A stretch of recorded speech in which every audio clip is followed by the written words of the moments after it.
How's it? Welcome to Same Old Arsenal USA. Kind of channeled my inner Arsenal luchador there for a minute. I kind of heard his voice as I said that. That was a little weird. Obviously without the accent. So first things first, let's get the obscene profit timeout out of the way with. And we actually don't have the timeout. You got to sit here and listen to me talk about it. Sponsor of the show, and you can find a link in the description below, is the West Cork Beard Company. They are out of West Cork, Ireland. You can shop online with those guys.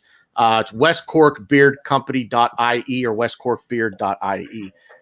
Or just search in your internet search engine, West Cork Beard Company. They make great beard oil, great beard balm for guys like myself and Arse Brose Ryan down there below me. So again, please show them a little love. Give them a look-see if you've got a shaggy mane going on like I do here. It's West Cork Beard Company, and they're out of Ireland. westcorkbeard.ie, I think, is the web address for them. So, gentlemen, Rowan, I'll start with you. We'll go clockwise around the horn here. How are you tonight, my friend? I'm good. Could have been much better if the weekend went better. But yeah, I've had some time to reflect, lots of things to say. So thank you for having me here. Yeah, always a pleasure, man. Always a pleasure. Stanley? Hello, mate. Everyone. I'm really good. And I'm looking forward to tonight's one. Really looking forward to it. I think we're going to get into some good footy talk here. I think we've all got some differing opinions on the events of the weekend. And as the saying goes, opinions are all like assholes. Everybody's got one. The only one that doesn't stink is mine. Kidding. I have no idea if it smells or not because I'm too fat to get back there to smell it. And if I wasn't too fat to get back there to smell it, I wouldn't try anyway. I digress. Ryan, what do you got for me? You got to follow. You have to follow that up. Yeah, so Stan's excited. Me, I'm a little more reserved. I don't know how to feel. Well, I'll tell you how I feel. I feel I can't say it's incognito, like incognito, but like the hop is incognito to substitute the cog with hop. Berkshire Brewing Company. So cheers to that. That's how I feel. I feel like an Arsenal fan. I just want to hide my face. I don't want to talk about anything. I don't want to talk about being an Arsenal fan because I feel miserable. But no, this podcast is gonna cheer me up. I'm sure I'm gonna get crazy. I'm gonna ramble like always. We need a beer sponsor. You do this all the time. We need a beer sponsor. We need a beer sponsor at the very least. Anybody watching this, if you own or know of anyone that owns a brewery and you guys want to sponsor the show right now, no charge. We'll talk about you on the air. The only thing we need is beer. You send us beer. We will drink the beer on the air. We will talk about it. We will give you some love. If you own a brewery, you know someone that owns a brewery, let's go. Let's get involved. We need a beer sponsor. Yeah. So everybody in the chat box, everybody's getting involved right out of the gate here. Sam, Zoe, to answer your question, Lonnie, to answer your question, will it work on your mustache? And I dare say it would because I use beard oil all up and through here. So I would say, yeah, the West Cork Beard Company beard oil would work on your mustache. Flo Zanelli, Darren's out to Darren, man. God bless you, brother. What time is it over there, Darren? Did you guys turn your clocks back last weekend? Sorry, you think you're only 4 hours ahead. It's only like pushing 2 a.m. instead of 3 a.m. over there. But even still, man, God bless you. Sam, Remy Mary, TD Shifts is out there. Football with Brownie. Big up, everybody. Appreciate you guys being here. So let's get into it. And if you gentlemen will humor me for a few minutes here, I'm going to, as I tweeted out earlier, potentially try to channel my inner league gunner here. I put out a poll, and it should be ending here momentarily if it hasn't already. But basically said, who is to blame for the run of form and lack of results over the past, 3 weeks now to a month, give or take? I said, was it Mikel Arteta or was it the players? And at last check, I believe it was the players leading the vote with 60% of it. But a lot of people were commenting that it's the board. And here's the thing, guys. Blaming the board, and as Stan rightly pointed out, as we were backstage in the green room prepping, getting the makeup all done and the hair and everything, as we are wont to do before every show, said that who is the board at this point? Is it Vinay? Is it Vinay sitting around with Josh Kroenke and Edu?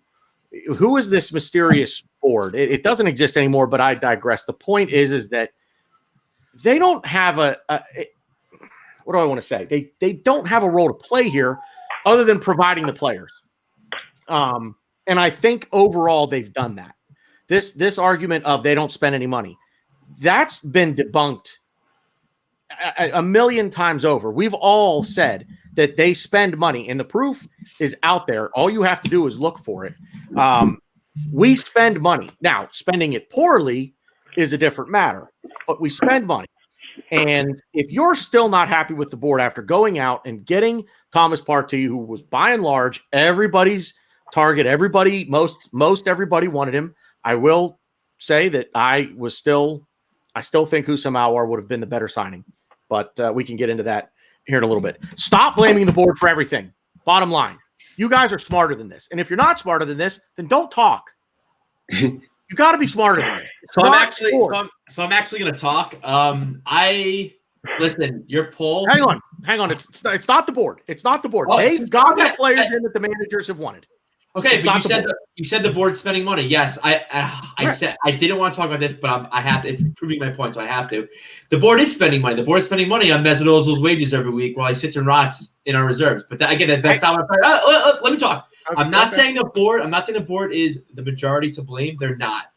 I think I don't even know if I voted, but who cares what I voted? But I do think the board still has. Okay, sorry. The board still has a stench. The board has to blame. I get what your point you're trying to make is, but we still have these signings. We still have these players that are still in the club that are still earning way too high wages that no team is trying to buy. And whose fault is that? Not the player's fault. That's the board's fault. So for me to say the board is the majority to blame, I don't agree with that. I don't. I think we made signings. I think we did, but to completely take the board out of the equation, I think is also stupid as well. Because we are until I think I don't even know if we'll be better next year. But after next year, at the very minimum, when we get rid of certain 355,000 a week dead weight.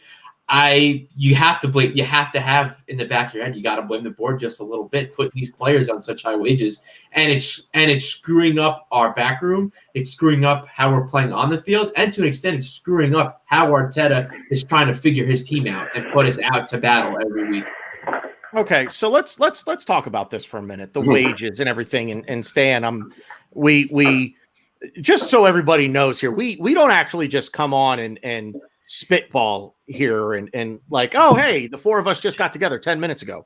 We actually do put it a little bit of dress rehearsals. We have, yeah. There's a whole like ritual that we go through. If any of you guys have ever seen the movie Major League, think of Pedro Serrano. It's kind of something like that. I really hope I get a laugh out of Joe. Yeah, I love your butt, Joe Boo. But no, so Stan had brought up, and actually, Stan, I'll just turn it over to you instead of bogarting your idea here. I'll let you bring it up, players and their wages, and I guess I'll say maybe the board's role to play in that. Well, I just think, first of all, with your opening statement, it really is reminiscent to Arsenal's tactics of late. You basically hoofed the ball over the midfield, which in this case is the Leicester game, and you've gone straight up into attack and gone straight in with what's happening behind the scenes. Do you know what I mean? We had a game against Leicester, remember? But we're going straight in. We're going straight in. But I don't see how you blame the board. The board have provided the money. And as you quite rightly say, it's how those funds have been distributed, which for me has always been a major concern. And the big example that I will use is that we spent, was it 70 or 75 million on a pair of Xhaka and Skodran Mustafi. I just will never be able to wrap my head around that one. And then the payback of that is that we're now in a situation, we now live in a world where Skodran Mustafi is turning down contract. And that's the thing. The board is spending money, but it's not the money we want them to spend it on. Well, all right. Hang on. I do understand that why we tried to give him a contract, because he actually owes us. I think, you know what, when a player kind of owes you some money back, we sign him to a contract which allows us to sell him and get some money back. Yeah. Do you know what I mean? We don't give him a quick, contract if we want to keep him, but he's not even playing ball with that. He's like, nah, you're all right. Let me shout out TD Shifts here real quick. I'm off. Let me shout out TD Shifts here on the super chat, man. Thank you very, very much for the kind donation. Arteta has come and said he wanted Aouar over Partey. Edu wanted Partey, so we got Thomas. So there you go. Love from Australia, 12:53 in the afternoon. First super chat of the day. We need to back Arteta and the process. The last statement. When did that get released? When did Arteta say he wanted Aouar instead? Is that like official? I didn't know that. It's not official. There are always rumors floating around out there that which I did see that Arteta wanted Aouar over Thomas Partey. That was he became the prime target in the summer. Rowan, I want to get your thoughts on what we're talking about here. Go ahead. So which part, about Arteta or about the board? Which part? Either way, it's okay. It's your ball. So here's the thing. Now the contracts that were given out earlier is probably the old board now. I mean, we could say that because Raul is gone. Wenger had given contracts. He's gone now. Gazidis is gone. So all of those people are gone. Now Vinay is here. We've spent the money this time. It would have been great if we got the two signings that we wanted, Partey and Aouar. We've got one of them. And I have no problems with the recruitment that have been done. I would have liked some more deadwood to be shifted, but again, this is the old board that's given them such high wages that we can't get them off our wage book. So that is what it is. And I completely agree with TD Shifts that we've got to trust the process. As much as it is infuriating, and this game, we will get into the specifics of this game. This game was frustrating. It was last weekend. City was the worst City team that I have seen in maybe the last 8 years, 10 years. And we had a real chance to beat them. We blew it. This time, Leicester were the worst Leicester in the past few years, and we blew it again. So, there are deeper problems, but you can't always blame the board. It's not for the signings perspective, but I think we have some sort of a disagreement on how the club is handling a few issues, which we may come to at some point. So yeah, I mean, we're going to deal with that. But creativity is an issue, and that's why our keeps coming up. Yeah, so I'll say this again, and don't waste the tweet up here. Partey gets the ball to Aouar. No Partey. Aouar is out on the island like the rest of the attacking players. Well, the rest of the attacking players with Thomas Partey are still out on the island because they didn't get the ball. Danny Ceballos, he may as well have been a popcorn vendor in this game against Leicester for all intents and purposes, because that dude, I don't know if that was poor positioning by Ceballos or if that's what Arteta had told him to do, was to basically stand on the touchline and just run it all day. I mean, he didn't get into the game at all until the final 5 minutes. So, but back to my point on and then I'm going to drop it because what's done is done. Houssam Aouar is not coming, at least not tomorrow anyway. And I will reiterate again, and everybody kind of lambastes me for this, but the fact is we already had a Thomas Partey, not as good as Thomas Partey. That's the caveat. But Granit Xhaka can do the job, albeit to a lesser degree, that Thomas Partey does. So you don't have the creative player, and you say no, but the fact is they can't play in the midfield together. They both do the same job. They both do, and this isn't a knock on Thomas Partey. I want to make that crystal clear. I am not at all knocking Thomas Partey. I love the fact that he's here. I love that we got one of them. So the creativity. So let's go on to the creativity side of things. And Rowan, I'm going to come right back to you on this because you kind of had that like lean in, if you will. You were about to say something. How do we fix this? How do we fix? I mean, everybody on Twitter has said there's no creativity. How do we fix it? how do we fix it is it seems like a lack of confidence right now. It seems like a lack of rhythm. We have to remember that just a few maybe a month ago or something, we beat Liverpool in the Community Shield. Just before that, we had an amazing run in the FA Cup. We're the current FA Cup holders. Right now it seems like we're devoid of confidence, and we're just trying too many things. Now, I like the fact that he played a 4-3-3. I think this was the first time that he sort of really got to play it. So it wasn't going to click right away. We have to trust the process, but we also need to know, what our front lineup is. Right now, Lacazette, we will come to him, and how he's doing, and Pepe, what's his role? Willian had a knock, he's out, but where does Saka play? Why was Aubameyang on the right in this game? Like Aubameyang, we've had this conversation about whether Aubameyang should play left or whether he should play centrally. Some people say that he's better playing left. Some people say that he's better playing centrally. But everybody agrees that Aubameyang is not good playing on the right. But he played on the right. Why did he do that? And Lacazette just wasteful. And Stan had tweeted, and I completely agree that is he better than Giroud? Right now what we seem to play is we're like just trying to hook balls into the box and trying to head it in, which has never been Arsenal. And if this was the strategy, Olivier Giroud would probably be better than Lacazette. Lacazette just seems heavy right now. He doesn't seem like he's got 3 goals in his first 3 games. I do understand that, and I don't know, maybe he needs a run in, he'd been taken out, but for whatever reason, he's just not clicking. And the fact that we didn't get the first goal in the 3rd minute, which I think should have stood. Xhaka wasn't impeding the vision. Nobody protested. Kasper Schmeichel seemed to just throw the ball away like we've conceded. And if you look at the alternate angle, as soon as the kick was taken, Schmeichel was in front of Xhaka. So there was no he wasn't being, hindered in any way. So, that could have changed the game. That would have given confidence to Lacazette. That could have, driven them out, which didn't happen. So there's a lot of things that are going in the mix. But, the main thing is confidence, knowing your role, and, sort of sticking to that. Aubameyang can't play right. He has to play left or center. And then we have to sort of build the attack around him, and just build confidence bit by bit.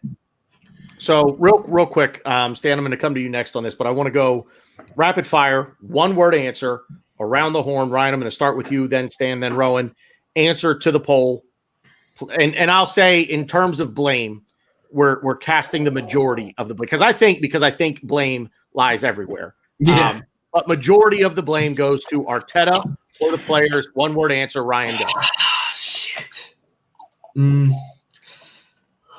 I don't like saying this, but because I felt one way about it 2 days ago, and I'm sorry you said one word, but right now I was just going to say so much for the 1-word answer. Yeah, sorry, but I after the game I was going to say the players for sure, but after kind of processing it and kind of watching certain things over again, kind of analyzing what players do, I think it's Arteta. I hate to say it, I think Arteta is not getting the best out of our best players.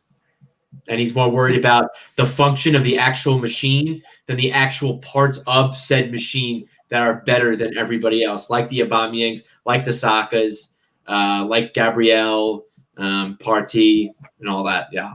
It's real. Like I don't know if you guys are looking at the comments, but it's 50-50 and the kite's going. Arteta, players, Arteta, players, Arteta, players. Stan. I'll give you more than 1 word since Ryan decided to. I think we should talk about this. It's interesting. I'm good with the We rule. will. I'm good with We the will. rule. Arteta. Rohan, The players. there you go. Okay, so we can I- also explain ourselves, right? Like Stan, you want to go for it? No, that's it. That's the show tonight, Thank you. everybody. We'll see you guys next week. Thanks. Let's we'll come back to the creativity. We're going to be all over the place tonight, boys. We'll come back to the creativity thing here in a minute. So, Stan, go ahead. Expound on your answer. For some reason, going into this game, I was really confident that we were going to get all 3 points going into this game. I was too. I tweeted out also earlier in the week, sort of like, there is a possibility that we may be able to scrape into fourth, not because that we're so good, but right at the moment, a lot of other teams are playing so badly. Yeah. And the key word was I used the word capitalize in the we've got to capitalize on it, this time, like we didn't do that season when Leicester won, Yeah. Well, what do we actually do? We play Leicester and we play a very understrength Leicester as well. There was a lot of their main players, but not in that team. I don't even think they started the game with a proper striker, did they? They didn't. They had two midfielders playing. Harvey Barnes was a false 9. So what does that tell you about the way that they think about how we're playing? If they're looking at how they want to deal with Arsenal, whatever their plan was, it didn't even include strikers for them to start off with, which is kind of strange when you think about that. But you're talking about the creativity, and if you're trying to look at what was maybe Mikel Arteta's plan for that game, all being equal, David Luiz played 47 minutes before he had to go off. And in that time, he completed 13 of 17 forward passes into the opposition's third. And he's a centre-back. He was my man of the match until he had to go off. Yeah, imagine this. Our most creative players doing that job. Our most creative players in the past 3 or 4 games have been center backs. It's either been Gabriel or it's been David Luiz. And so when he went off, it was all over. Yeah. Because you've got a midfield 3, but which really at times was a midfield 1 of Thomas Partey, because you had Xhaka falling back as a centre back, and then you had Ceballos going selling beer up in the club level off onto the wing. And so you had a midfield of Thomas Partey. And if you asked me to describe in one word, what did I think of Thomas Partey's game? The word would just be bypassed. Wow, I could not disagree with you more. I thought he was kind of bypassed at times. And I don't understand why, if you're going to buy a player like Thomas Partey, what is the plan then? If that's how you're going to set up your team, what is the thinking behind that, where he's getting so little of the ball and Xhaka is getting on the ball a lot more? And it's, and by all accounts, Thomas Partey is supposed to be the better footballer. Are you saying bypassed by his team or bypassed by Leicester? Oh, he was bypassed by us. Oh, okay, I thought you meant by Leicester. I'm like, I don't know. I agree with you. Okay, yeah, I agree with that. Yeah, it was almost like he was playing sometimes as a midfielder in the middle, but the ball was just being worked up the flanks, mainly the left. So he wasn't getting a look in. So I'm trying to understand then, if you buy this player and you're setting up your midfield, what is the thinking behind that? Also, as well, right? The situation now with Aubameyang, it's really becoming sort of like too loud now, because we've got a player in Lacazette that looks like he's running through treacle. He looks like he's got one of them deep sea diver outfits on the big boots, And there's a part of me that's like, okay, he's having this job of having to come back and running around their defensive midfielders, and I'm like, what is this? What is this all about? Is this what Mikel Arteta's plan is for a striker? Do you see what I'm getting at? Because then, if we're saying that we're going to move Aubameyang into the middle, what job is he going to do? Is he going to be at the head of the tip, or is he expected to do that same job? Don't get me wrong, Lacazette is still missing chances when he's nearer to goal. And that's another conversation. And that's why I said, he was supposed to be an improvement on Giroud, which is why we got rid of Giroud. We all liked him, but we've said that if we want to get to where we want to be, we need better than him. So we spent 50 mil on Lacazette. And the stats say that he's never beaten Giroud's numbers since we've had him. He hasn't. Yeah. He hasn't beaten him. He hasn't done the numbers, whether it's goals or assists. He's not done that. So that's not an improvement. That's not my opinion. That's what the stats are saying, right? And I was happy for him when we signed him. But So what happens then, right? We've got Lacazette is playing out of position, which we all think is kind of out of position, but he has made a contribution from that side. So what did we go and do? So what did Mikel Arteta go and do? He goes and plays him on the right. not even through the middle. So he's out. He's being kept out of his place because of a player that is not able to score goals. Do you see what I mean? It's I don't understand what Mikel Arteta's thinking is. Yeah, if you said to me, what kind of a striker is a striker that Mikel Arteta will go out and buy? I'm not really sure. I could tell you that at the moment. Because if you're going to move Aubameyang into the middle, then we have to change the style of play as well. Otherwise, if he's going to be playing as a false 8, which it looks like, then it's just going to be the same result, surely. Yeah. Ryan, go ahead and elaborate a little bit on your decision to put the majority of the blame on Mikel Arteta.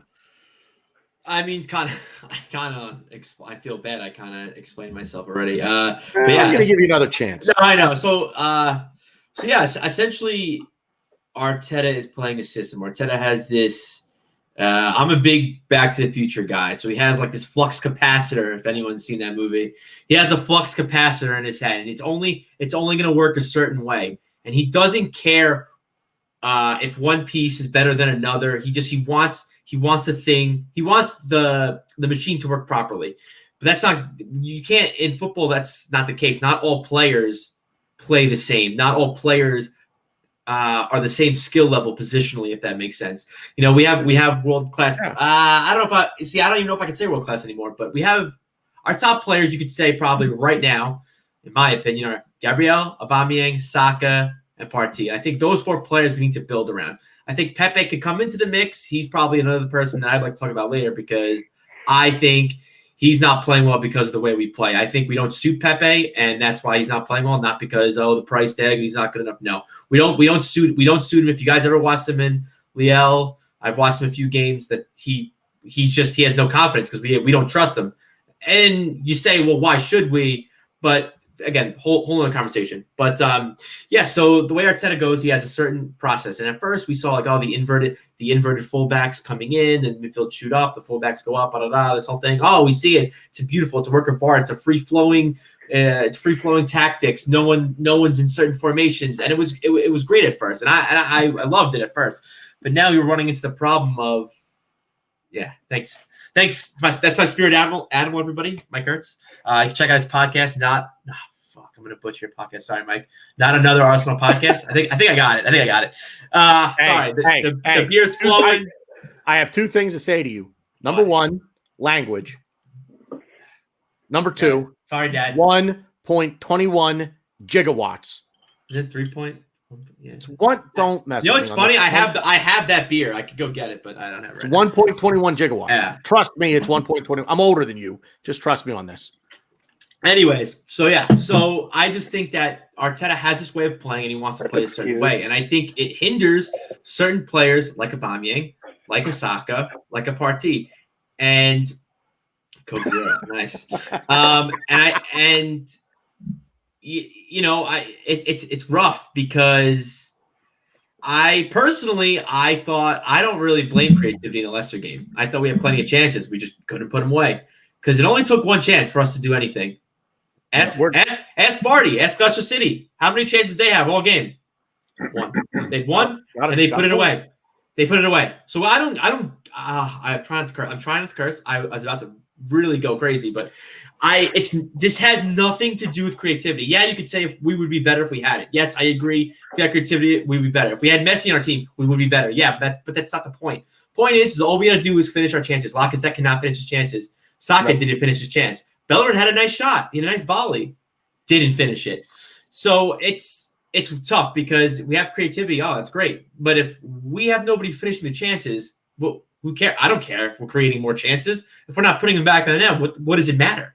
You know, and I think and Lacazette comes into play a lot because he got my least valuable player. I don't know whatever you want to call it. I thought he was terrible. He's not playing the position he needs to play. He's not a false 9. He's not someone that's going to go in the middle of the field, backtrack, work the ball. He's not strong enough for that. You know, and neither is Aubameyang, neither is Eddie. So I think it comes into formation. Lacazette's the kind of guy that gets the ball in the box. He makes a quick turn and he slots it home. That's how he scores his goals.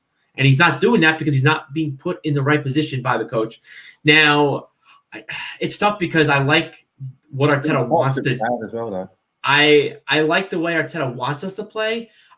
I just don't think we have the players to do it. But Arteta should know that by now.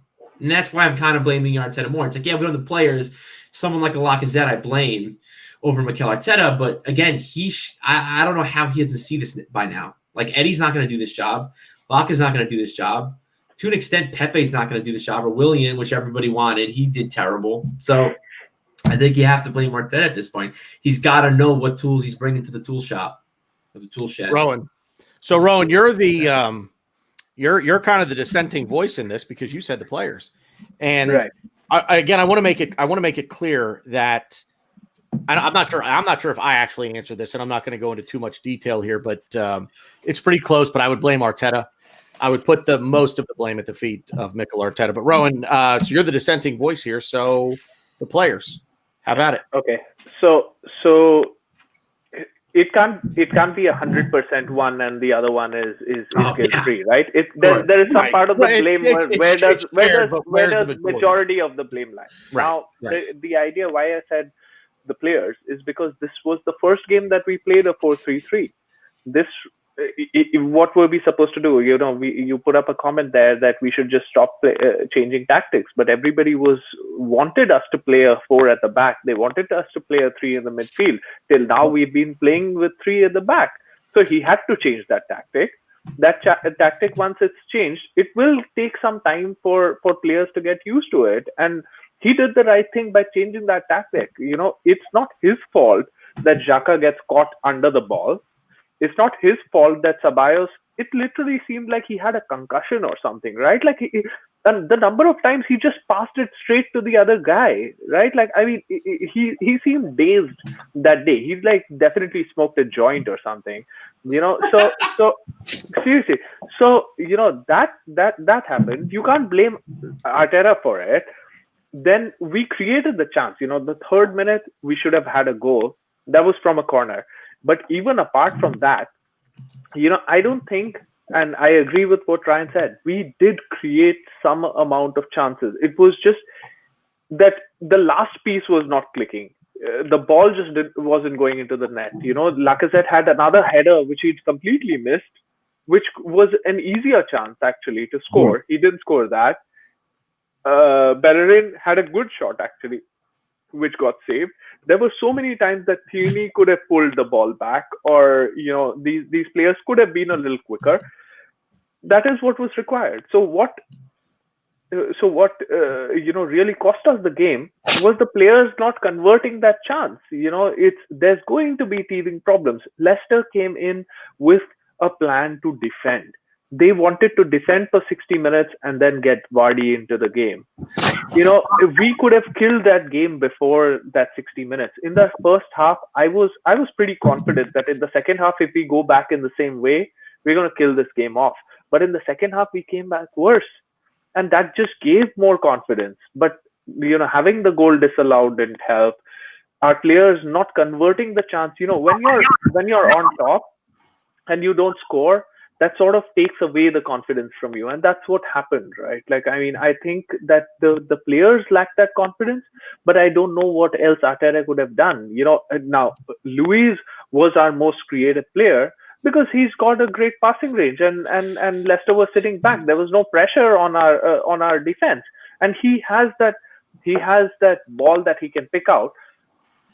Tierney was in loads of space on the left. Everybody did chalk that out, and he was playing that successful ball, but sometimes Tierney couldn't control it. Sometimes if he controlled it, the ball wasn't good enough. When the ball was good enough, he didn't want to convert. Arteta has nothing to do with it. And if this was the game that we played, let's say 10th game into us playing 4-3-3, I would have said that Arteta is to be blamed. But it was the first game, so I don't want to blame Arteta for that reason, because it was the first game. Okay. Good point. So one other thing that I do want to point out here, and that is there's a lot of doom and gloom. There's a lot of negativity surrounding the club. And look, at the end of the day, I'm going to pose the same thing. I'm just going to pose it two different ways. We are 4 points off the top spot in the league after 6 matches. Would anybody have said that's disappointing?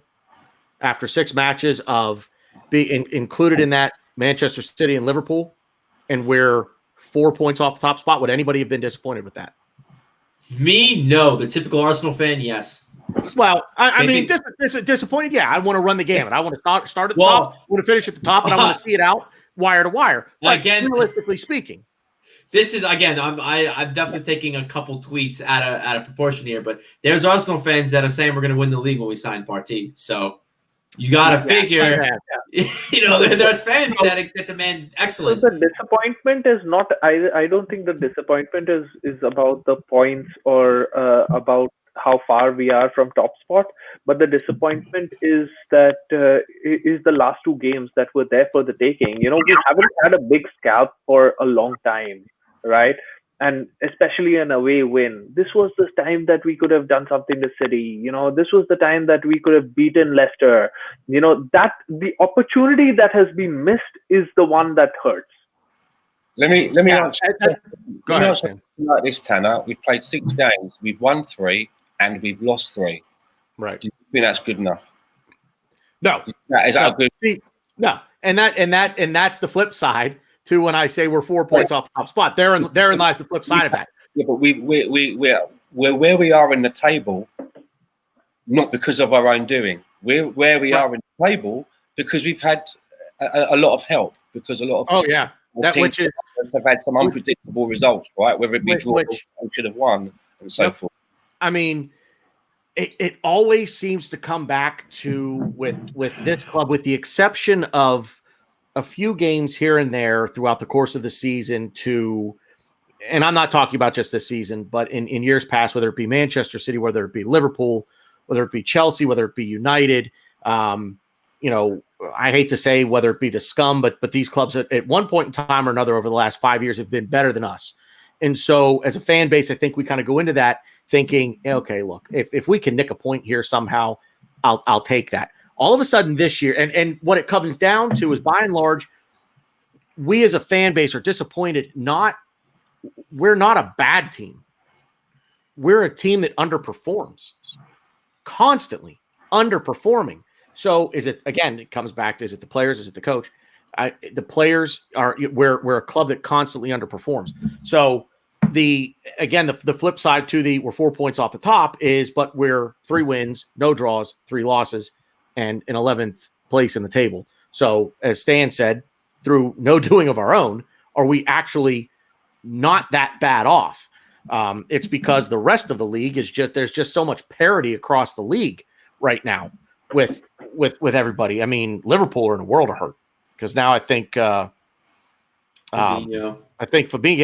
hurt now too. So I got to tell you, the league is there to be taken right now. And like Rohan said, this is the worst Manchester City side that we've seen under Pep Guardiola in how long? And as you say, we go in and lay an egg. The points are there to be taken, which is why the last game, it really kind of pisses me off because we should be able to nick those 3 points at home. We should be able to. I don't know. I kind of disagree. I have to say, right, Rohan makes an excellent point, and I think that has to be put into perspective. And that was that we were kind of tinkering with a new formation. Yeah, we're playing David Luiz in the flat back 4, and remember a lot of detractors say that, well, can he even play in that position? So that has to be taken into account. But I really hope that Mikel Arteta has come away from that game and he's looked at how, for example, Thomas Partey was bypassed. How the front 3 was so disjointed. And if you're not going to play Aubameyang through the middle, for whatever reason that he just seems so adverse to doing it, then why would you tinker with him from the left when that's where he's been actually producing from? Do you know what I mean? Yeah. And I can only go back and just surmise that it's because at the end of the day, we have got a manager who is doing this for the first time and he's learning on the job. And We knew that when we signed him. We knew that when we gave him the job. So we can't hold it against him now. Yeah. 10 months into the job. So is it bumps in the road? I think. I'm gonna capitalize on what you said to us in the group earlier today. And Ryan, I'm going to come back to you on this. Is Mikel Arteta a little bit, as Stan said earlier, too cool for school? Is he trying too hard to put his own fingerprint on this club? Is he trying too hard to outsmart his opponent, or is it simply he's experimenting a little bit and just trying to find the right balance and the right tactics and what's going to work? I think it's both. I think I do. Unless anyone in the chat or any of you guys disagree with me, I think I made a statement and I still stand by it. I think Arsenal is the best managed club in the Premier League. I think he's the best coach, and I think he's the best coach for us. But with that being said, I think he knows that. I think he knows he's smarter than everybody else, and I think he kind of tries to use that, and he kind of tries to use it to his advantage. But in fact, it's almost to his own downfall. I think he tries to be cocky like he did against City. He tried to prove to Pep. He tried to prove a point to Pep, and it did not work. And I think with this Leicester game, I think we tried to Frankenstein it a little bit and trying to kind of try to do a few things. But going back to Rohan's point about how this is the worst Man City team we've seen, this is the worst Leicester team we've seen. Completely agree. Do not disagree with you. Question still stands though. With that being said, does that mean you think that we should have 100% gotten 3 points out of both those games? Because I don't think so. I still don't think we're a way better. Even with their 11s and what I saw, I still don't think we're miles, heads and shoulders above them as teams. I don't think we should have easily walked away with 3 points in either of those games. Maybe Leicester, but again, we were kind of Frankensteining a little bit with our squad. And I think Partey is more of a Ceballos player, not a Xhaka player. But I think all three of them don't make sense to play, let alone if you're going to pick two out of three. I think we needed someone with athleticism, someone with legs, someone like a run, someone like a dribble, someone like a Ainsley Maitland-Niles, maybe. Somebody from Egypt, maybe. I would have liked to see him too, but I don't think I think he kind of falls in the same boat as a Xhaka. But I think someone like a Maitland-Niles would have been really good for us to play. I think we should have picked. Again, my opinion, I think we should have played Xhaka in the hole. I kind of like how Xhaka kind of falls back into the back two and kind of makes it a pseudo back three, pushes the fullbacks up. I don't think the fullbacks need to be up all the time because we're just, again, and I think that's another thing too. We're just a very predictable team. And we're very predictable in our putting Xhaka back, setting the fullbacks up. The team already knows we're going to play the flanks. That's why when we signed Thomas Partey, we kind of gave them a little thing to question because Partey likes to get the ball in the middle of the field and dribble up. He'll drift to a side, he'll dribble to a side, he'll make longish passes. Yes, thank you, WT. Hashtag free AMN. But Partey does a lot in the midfield, and we weren't letting him do it. And then that's what I have to do with Stan. We didn't care. We played with what we knew. We played the flanks. We played the channels. We played what we know. But but this is why we signed Partey, to control the middle of the field, to give the other teams an option for them to worry about, And what kind of makes it a little redundant too is we have Partey that can move the ball in the middle of the field and dribble up. But you have Lacazette playing so far back and working to get that ball in that final third of the field, which to me doesn't make sense. Yeah. To me, having Partey should unlock Lacazette to get in the box and play where he should be playing. And maybe we could also be playing Eddie there because and that's the one thing I praise Eddie about. The thing I love about Eddie, he always knows where to be. That's his nick. He just knows where to be, and you can't teach that with some of these players. And so, can't teach that. Yeah. So, it's so I get what Rohan's saying, and I get the point of worst Man City team, worst Leicester team, but I still don't think we should have beat. I don't think it's a guaranteed 3 points. Leicester, I was a little more confident in, but even seeing that Man City 11, I still was like, I still don't think we're gonna beat them. Just because it's the worst team doesn't mean we should totally wipe the floor with them. I said at the end of the last season, and I'm gonna say it at the beginning of the season, and I'm gonna be done rambling. I swear, I'm sorry. We are not. First of all, he's lying. He's not. I am lying. I actually am lying. We are not a good team. We do not have the players. We are not ready to be challenging for. We could be challenging for top four. Don't get me wrong. I don't think we have the team to get in the top 4. But what I do think, I think that enough teams are going to screw up because they normally do. You have the Fat Franks, you have the Ole Gunnar Solskjaers who are going to manage their way into losing points every week. And I think that's the way we can get into the top 4 is by other teams messing up. And I do think that we're actually going to do that. I was thinking exactly the same thing in the insurance basket. And you know what? The insurance basket, that's one of my favorite online handles. I don't know what it quite means, but I like it. The insurance basket. Yeah. Whoa. What's happening? Sorry, it's my cat. Oh, okay. It's like, You liked his name so much. What is all the scratching? Yeah, I kind of lost my train of thought there with all the with the cat business. So yeah, somebody get me back on track here. I totally lost what was in my head. I just was rambling, so I can't get you back. Stay and take over. You was asking about being too cool for school, and I do think right. Yes. I do think that I is sometimes a little bit guilty of that. I mean, the whole Willian experiment and the game that he chose to do it in was definitely a too cool for school moment, as far as I'm concerned. Do you know what I mean? There's playing Eddie and Ketty on the side of a 3, little things like that. Setting up a midfield. Why have we spent all of this money on a lot of these players, and then we're going to use them in ways that don't make any sense to me? It's obvious that the team should be built around Aubameyang, Pepe, and Thomas Partey. That's where the big money's gone, right? And we've got a player in Nicolas Pepe, who, for whatever reason, is not being given any consistency, and is not being sort of like given an opportunity to say, "Go on, son, go out and show us what you can do." Go and show us what you can do. So the I want to make a point real quick on Pepe, and I think I said this to you guys. It might have been last night that I made this comment in our group chat.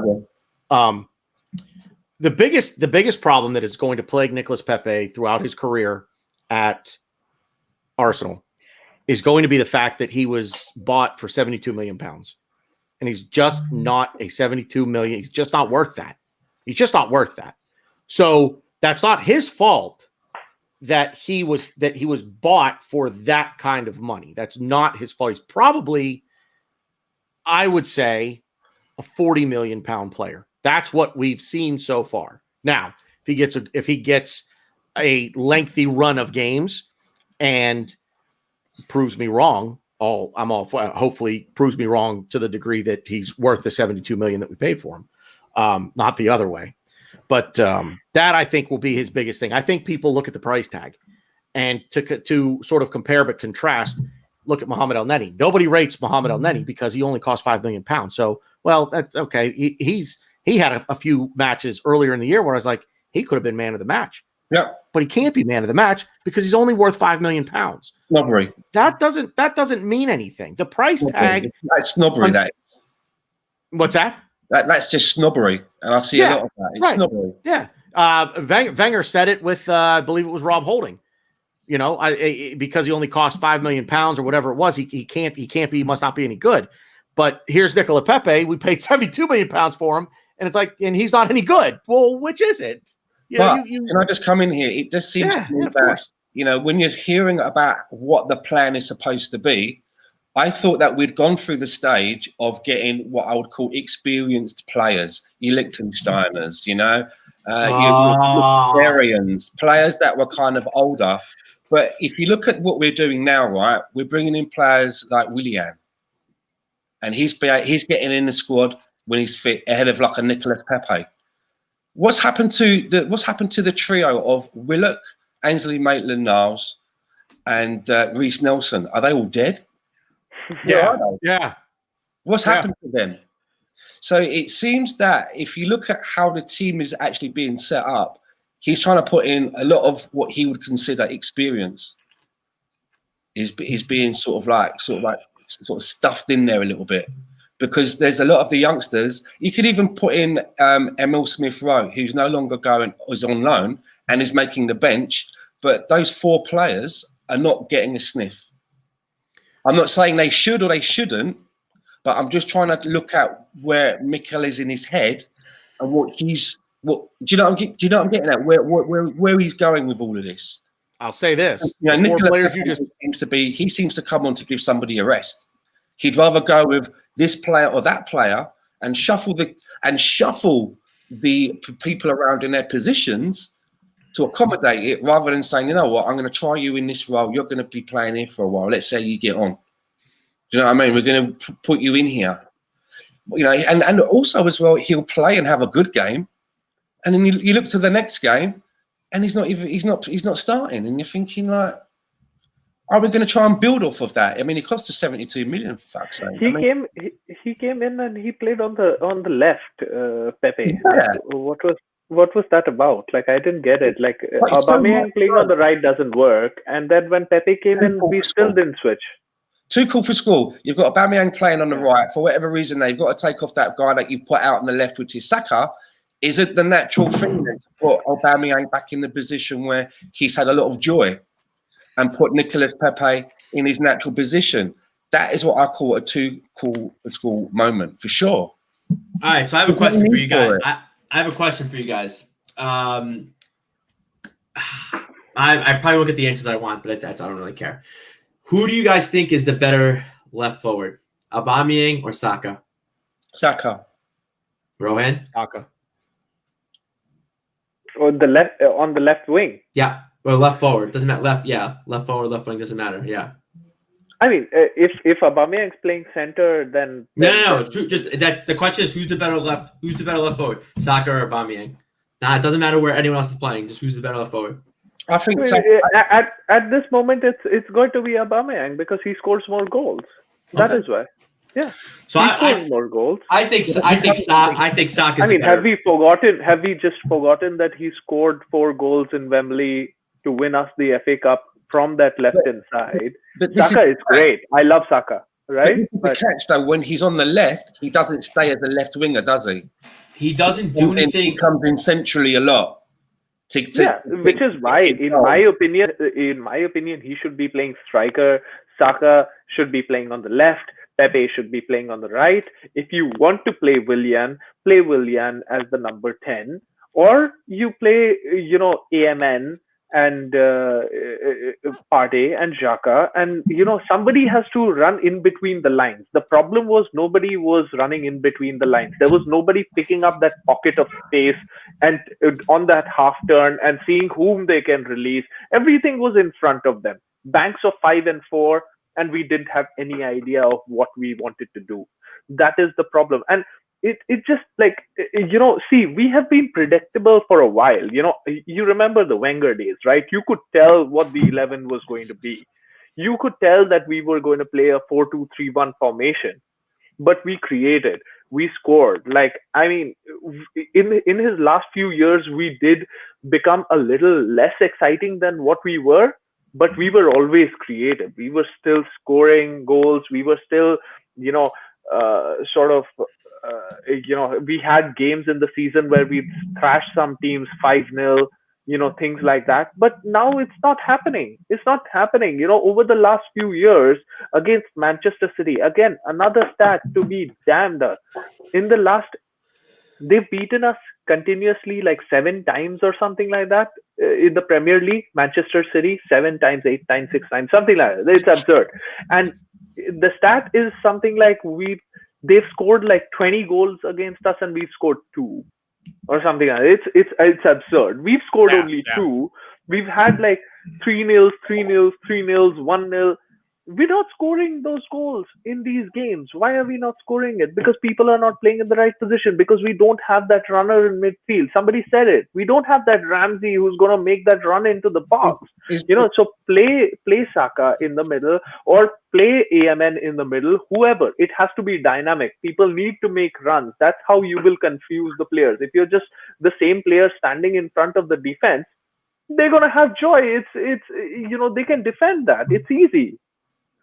Is there a case to say then that I think that for a while an Arsenal team was what we were lacking was a little bit of rigidness and discipline Is there a case that perhaps Mikel has brought that in, but now we've gone too far the other way, where players now are too scared to maybe be a little bit more expressive because they've been told this is what I want you to do. But for example, now when we were playing the 2-3-5, and you had the fullbacks were coming in, and both of them were coming in. It was leaving us exposed a little bit, but that's what the instruction was, using inverted wing backs.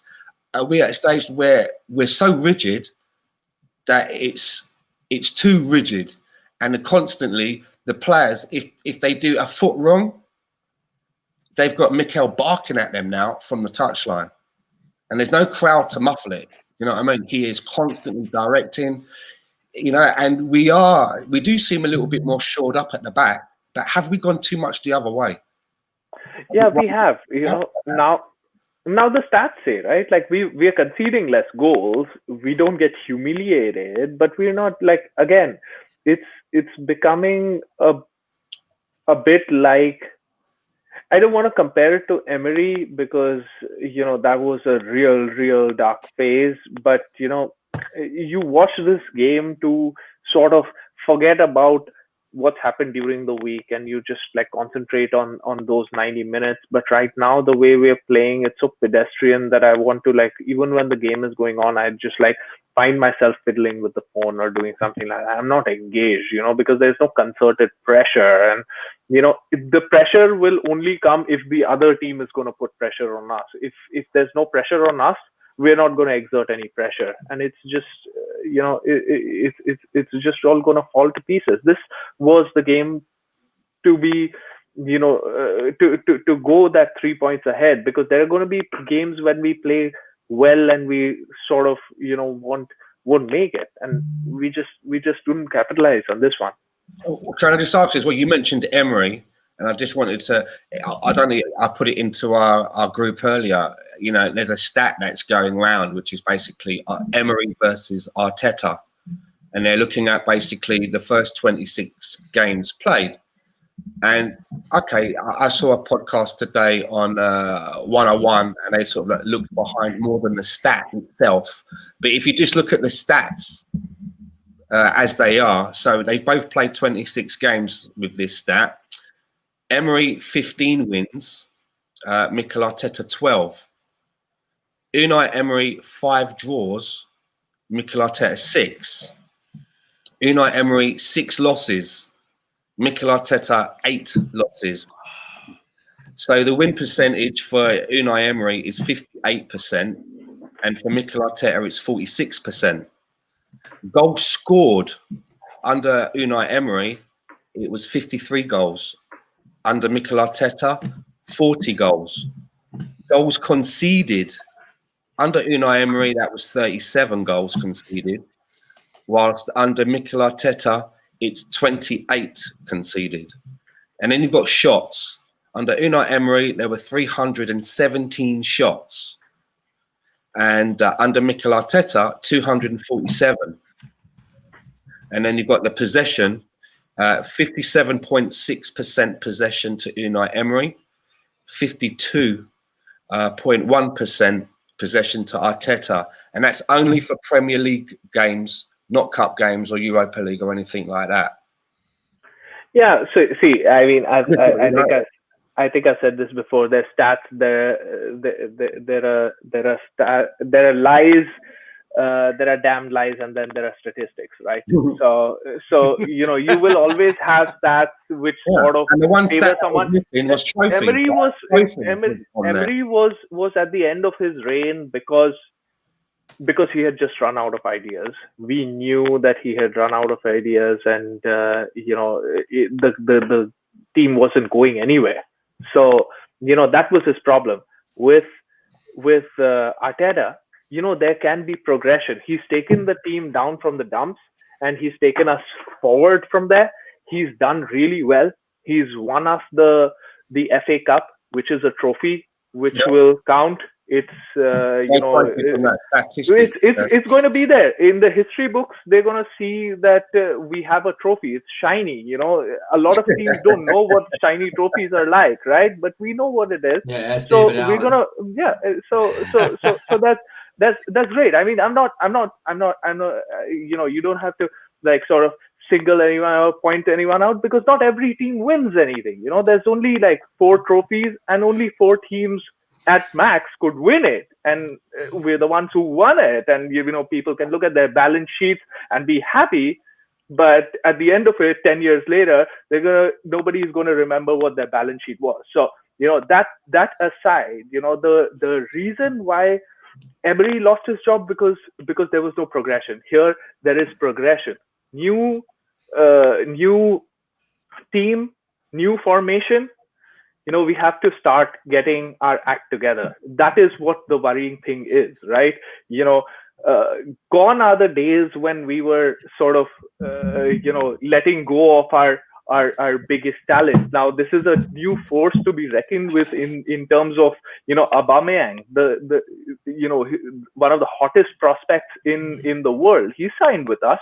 Partey, somebody who everybody would have wanted. I mean, he's rejected Chelsea and Juventus to join us. There is a project in the works, and what we have to do is trust the process, but also not shift too much on one side. I know that the emphasis was that we have to sort of control our leaky defense, which is happening, but don't lose that ethos of the fact that this is a game to have fun, and the fun is in the goals. The name of the game is goals, right?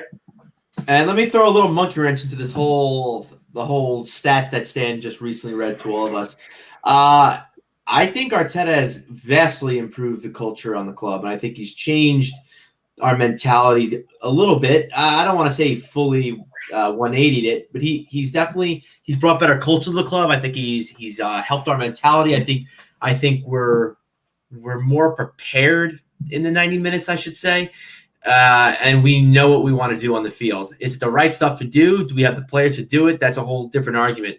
But as far as our mentality and the club culture, I think Arteta has vastly improved that. And I think that's something that definitely needs to be that definitely needs to be spoken about, that obviously you can't rate and you can't put into stats. So, but yeah, it's my little bit. Yeah, I know you guys aren't used to me speaking for so short of a time, but yeah, done. I just want to point something out here. It is it's nice to have supporters of other clubs come in and watch the show and try to insert their 2 cents in a conversation that nobody was having. But no, I think we're growing. I love it. Yeah, we're growing by leaps and bounds here. But I want to tell you, one of our celebrity guests who watches us. I know who that is. You know who that is? Sol Campbell. Sol Campbell. You know what, Rowan? The sad thing is David Allen probably doesn't even know who Sol Campbell is. It's okay, man. Move on. Yeah, it's all right. But no, seriously, David Allen, appreciate you being here, man. But here's what I'm gonna say: as long as it stays cordial, there's no foul language or anything like that, you're more than welcome. Don't go out, over the top insulting anybody. We're glad you're here. Everybody, I guess, has to like somebody, and unfortunately, you really, really, really chose wrong. But it is what it is, man. So as long as you keep it clean, you're welcome here in the chat. I'm not gonna kick you out, and I'll let everybody in the chat deal with you. But thanks for being here. And on that note, I also football with Brown. He's a Cardiff City fan, so I give him a shout. And then there was a United Arena. I think I saw United Arena, and this is here. I'm going to put his thing up here real quick. Rebuilding a team is similar to driving onto a motorway, which for Americans is a highway. You have to start at a slower speed and slowly progress. That is what Arteta is doing, and fans need to be patient with him. So I don't know if you're a Man United fan, if you're a Newcastle United fan. I think it's United Arena. I don't know, but whoever you support, thanks for being here. And yeah, that's a great point. I think most Arsenal fans have been saying that since Arteta got hired. It's going to be a process. And look, fellas, at the end of the day, the bottom line here is, we've now struck a bit of a rough patch in terms of form, and we're not getting the results.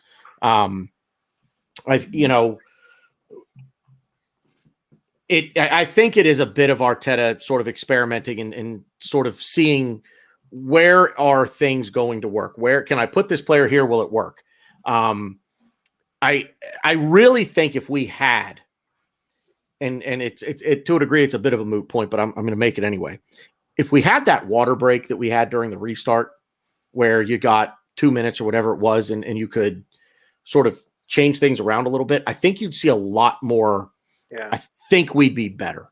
I think he would change things around more. The 5 substitutes, I think he would be using all 5 substitutes. And again, it's a moot point because it doesn't exist. It's not going to happen.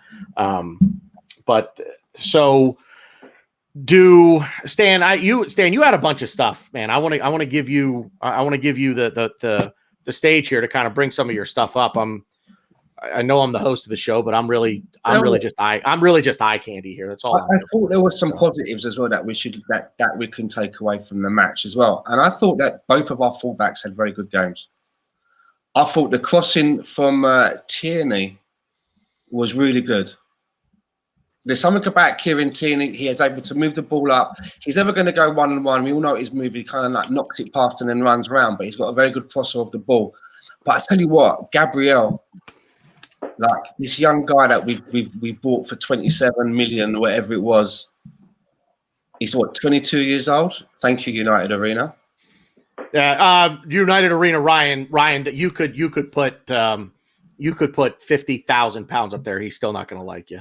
He hates United, but whatever. United Arena. I got to be honest with you. We don't really like him that much either. But he does provide a certain level of entertainment. But no, seriously, man. Thank you for being here. Thank you for the donation. I have a lot of snob United friends. I'm sorry to give you guys a bad name. Apologies, but yeah. Stan, go ahead. Continue. Sorry, I wanted to get. But I mean, he's 22 years old, and he kind of seems to have everything that you would want from a centre back. He's positionally very aware. Positionally, he's quite big, but he's got pace on him as well. You know, he can go up in the air. And he's also comfortable on the ball, and he's got a very good canny eye for a pass. And he's got all of that, and he's 22 years old. So I mean, 3 man of the match awards already as well, in sort of something like 4 or 5 games. Scores on his debut. I'm really liking what I'm seeing with Gabriel. And I think that this is someone that could really go all the way in that position. But then I'm also sort of like looking at this. We outlaid the same money for Saliba, and I look at what's going on there, and I just can't get my head around it. I don't understand what the thinking is. What the plan is for William Saliba.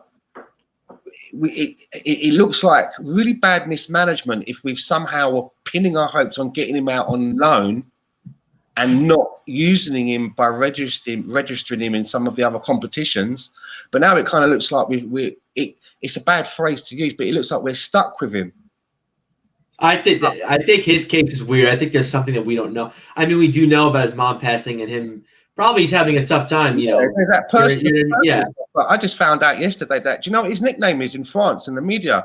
They call him the Mbappe of the centre backs, or some shit like that. They reckon he's that good, the Mbappe of centre backs. I found out the other day, and I was like, wow, that's quite a moniker. But I have no idea what the deal is. I hate talking about. I say hate talking about. And hasn't his partner from the team that we bought him from, hasn't he gone to Everton? Konsa. The guy who was playing for Leicester the other day. Fofana. That's the one. How old is he? He's at 19. Leicester. How old is he? He's at Leicester, 19. He started for Leicester. So what you're saying is he's 19. He's come from the same part of the world. The situation is very similar to William Saliba, and he's already playing in the Premier League. And this guy is supposed to be the Mbappe of the centre backs, and we wanted to put him out on loan. I don't understand that Saliba, who we wanted, like who we signed a year ago, looks like a unit, right? Like he's 6'4", and he doesn't look like a whatever, teenager when we signed him. We didn't let him play the final that they got to against PSG. They were desperate for him to play. We didn't let him play because we wanted him here. Since then, we've not played him. We've not registered him. Like, what's happening? Like, he has to be good enough. We paid a lot of money. Either we should have known and we should have sent him out on loan earlier.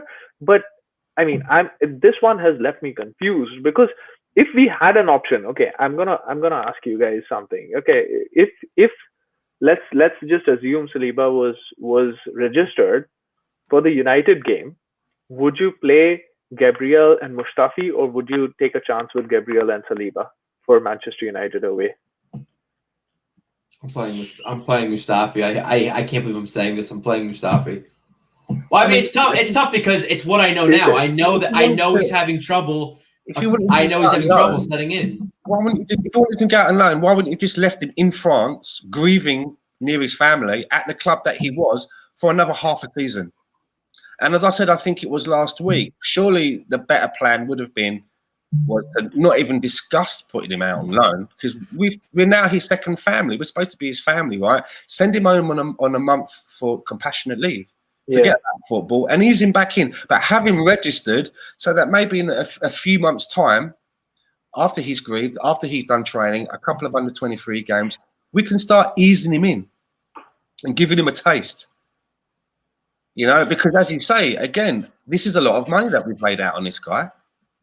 And if you look at his partner, and okay, when I see what Lone Star's saying, I'm not believing that he's the Mbappe of their centre backs. But the point I'm making is, if he's a young kid and he's getting kind of nicknames and being lauded, he's got to have something about him. Do you know what I'm getting at? He's got to have showed that he's got something about him, that he's catching people's eye. And at the end of the day, again, we didn't pay 5, 6, 7, 8, 9 million pounds for him. We paid 28. For a reason. So, is he as good as what the price tag is? Is he a prospect, or is this another? Are we dealing with a hangover from the Raul Senielli deals? Yeah, we got to realize that Arteta did not sign this guy. Because people obviously, need to realize that Mikel Arteta's had a look at him, right? And he did play. I've seen him play. Didn't he play in a pre-season friendly or something like that? Yeah, I have seen him play pre-season, and I'm no trainer or nothing like that, but he looked capable. I remember there was one where he was the one to go back to pick up whoever the other centre back was. He had a tumble and he was right there picking him up, and kind of looking very that kind of a leader stature. He wasn't sort of inhibited. He was in there. It didn't look like that was the first time that he played in England. So and I don't know. I think this is kind of my take on the situation. I think that Mikel Arteta came in with players that were already bought, Pepe being one, Saliba being another, and I don't think he rates them. I don't think he rates them for what he wants to do. I don't get the not registering of William Saliba. There's got to be somebody that he is better than that got registered. I just don't. I don't know. Like you said, there's something there. There's something. Bottom line, there's something there that we don't know. And I think it is. I think Mikel Arteta is that, I'll say, rigid, or that set in his ways of how he wants to do things, that William Saliba is just not on his radar. He's a guy that, for whatever reason, Arteta looks at and says, "I'm not going to have any use for you here." So couldn't get him out on loan for whatever reason, which I don't understand that at all either, but couldn't get him out on loan and doesn't register him because he's not going to play him. So he says, well, look, I'm not going to play you, so why register you? So, he's got to be so far down. He is, think of it this way. He is so far down the pecking list in terms of center backs on the depth chart. There are center backs who are injured that are ahead of him on the depth chart. They can't play because of injury. They cannot play because of injury, and they still got registered. Pablo Mari, Is he back, by the way? I was going to ask Callum that. Chambers. Marie no. should be. He's Like not back within yet? the next 10 days, I heard, and that was imminent. Oh, okay. I heard. I think I heard 10 days, and I thought I heard that like last Friday or something. Oh, okay. But at any rate, bottom line, that's my maybe little bit of conspiracy theory on William Saliba. I mean, Callum Chambers is coming back from a significant knee injury. Rob Holding tore. Jesus. Woo, footy gods. Sorry. I just think that you make a very good point, Tanner, and I think it holds credence. And I think that Mikel Arteta just has a kind of a mindset as a person that he looks at you as a player. He has an idea of what it is that he would like on the pitch. And if he doesn't fancy you, he just doesn't fancy you. Whether you want 350 bags a week or 10 bags a week. You know what I mean? It doesn't, that doesn't come into it with him. If he doesn't fancy you, you're not going to get a look in. And I think you're right, especially with a number of players. The three young lads that I mentioned, that I said, are they dead or what? He obviously doesn't really fancy any of them. Which is absolutely crazy, because you mentioned Maitland-Niles in that list, and I wanted to make the point that because there was another, it was Reece Nelson, Maitland-Niles, Emile Smith, and Joe Willock. And I said those four players. You said those four players. I said they better get a shot. I think they better get a shot on Thursday. Those are four players that I would absolutely play on Thursday, because in my opinion, right now there is absolutely no reason, none whatsoever, to even put Aubameyang on the bench. If you're Reece Nelson and you can't get in the team to have a game, to have a kickabout against Dundalk, then you've got to sit down and work out what you want to do with your future. For sure. Yep. Do you know what I mean? You're like, well, if you're Emile Smith, if you're all of those players, I think you have to think about your future. That is the game. Emile Smith Rowe's been on loan in a league better than what Dundalk plays in.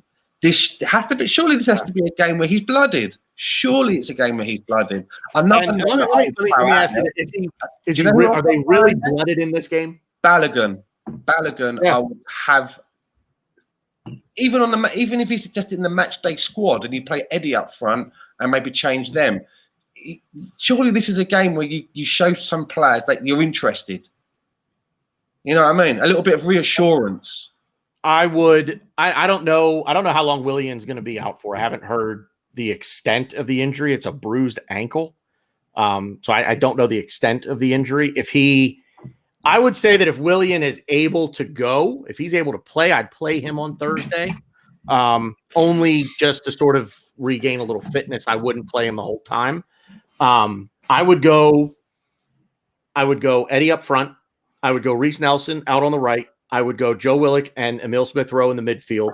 Smith Rowe being the creator, the 10, with Willock sort of playing that Thomas Partey role, the box to box, if you will. I'm sort of not sure who I would play out on the left. But Balogun, another one. Kid wants to leave because he's not playing, but we don't know what we have in him because we won't play him. Can't blame these guys for wanting to move on. And isn't it funny? We had this, how many times in the last year have we had the conversation of at some point we've got to play the kids? And what do? We go out and we buy Willian, or we sign Willian on a free, 32 years old, without giving Reece Nelson a look, without giving Emile Smith Rowe a look. I just, like I said, I'm getting to the point where I just think Arteta just doesn't rate these guys. If you don't put him in that game and we have a bad result, even if we have a good result, the next time that we have a bad game, we're all sitting there going, well, where's Willock? Well, where's this guy? Where's that guy? Let's see them. If they can't go against Dundalk, and like, this is a game where you'd be thinking, if you pick me, I'm going to show you why you should be picking me in the bigger games. That's the thing. Do you know what I'm saying? These kids are good. These kids get a chance. I would rather know now. Pick them against Dundalk and say that shit. Yeah. I got to see it with my own eyes and go, whoa, fuck me. No wonder they're not getting a look. They can't even up against Dundalk. Forget them. But let us find out. Right. Let's find out. Because if you don't play them and we have bad results in the future, we're going to be going, well, such and such could be doing the job. Because we haven't seen them, right? So we're thinking maybe such and such could do a job. Show up. Let's see. If he thinks they're that bad, fucking show us. 3 years ago, Reece Nelson was supposed to be the answer at right wing. Then we went out and spent $72 million on Pepe. And then we went and signed Willian on a free. So somebody somewhere doesn't rate this kid, or the coaching carousel doesn't help. But he's gone through four managers now, and just can't get a run of games. Like Ainsley Maitland-Niles, Reese said these were supposed to be the homegrown players that came up from oh my God, the youth academy. What? Oh my God, why? It's on the tip of my tongue. Hale End? What's that? Yes, Hale End. Thank you, the Hale End boys. Jesus. Oh my God, I almost said Elland. This Hale End boys group of Saka, Maitland-Niles, Reese Nelson, Balogun, Zach Medley's part of that. He's out on loan right now. None of them are getting a run in this team, and boy, there are certain games where we are just crying out for an injection of enthusiasm. This game on Sunday against Leicester needed an injection of enthusiasm, of somebody wanting to go to the game, grab it by the horns, and drag it. Yeah.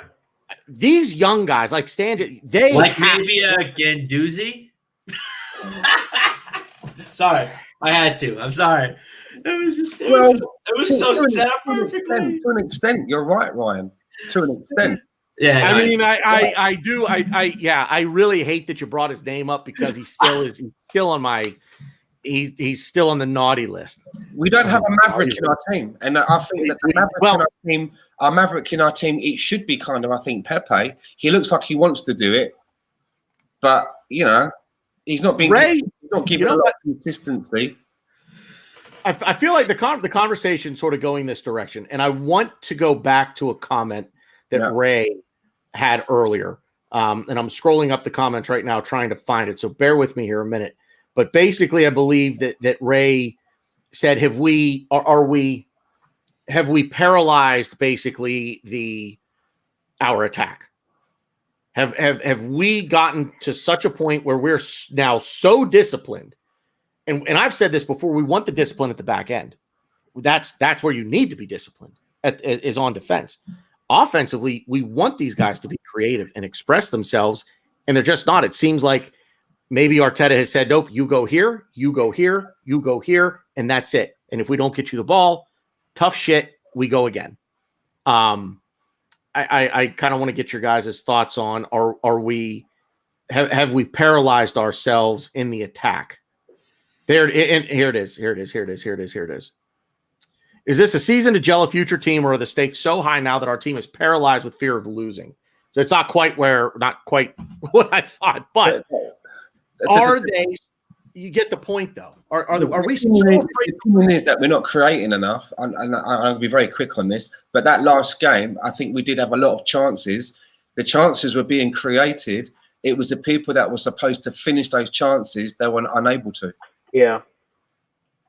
Play people in the right position. If I'm saying, if we had scored in that third minute, the game could have been a lot, very different from what it panned out to be, because they would have been forced to come out. Maybe, if he had scored that second header, if he had scored one of these chances, just moved the ball a little more quickly, it would have been good.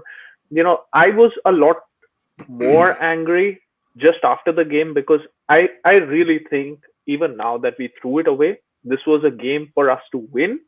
But the only reason why I'm okay to deal with it is, or the reason why the process how I'm dealing with it is by saying that this was the first game in a new formation for this whole team, and they need to know that now they need to run into space. Now they need to, sort of be dynamic up front. But what we can't forgive is the fact that we know that Aubameyang is not effective on the right. We know that Pepe on the left, is he meant to cross? What is he supposed to do? His attribute is coming in from the right and curling the ball in. Why haven't you put him there? Lacazette just looks heavy right now. I don't know if he's if it's the age that's caught up to him. He's just 29. He's younger than I am. How can it like the age catch up to him. Like he looks heavy. He looks like he's got sandbags in his pocket when he's running.